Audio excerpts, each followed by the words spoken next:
Here she is. Rust-Oleum paint job. The old International float tractor.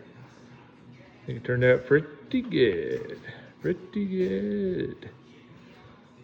Just waiting for new chrome trim to go around the front of this grill. New headlights, fog lights installed. She's deckled up. She's just about ready for the road. Getting some aluminum rims for it. Clean that up a bit. Same on the rears. Yeah. Definitely turned out pretty good for Rust-Oleum paint job, if you ask me.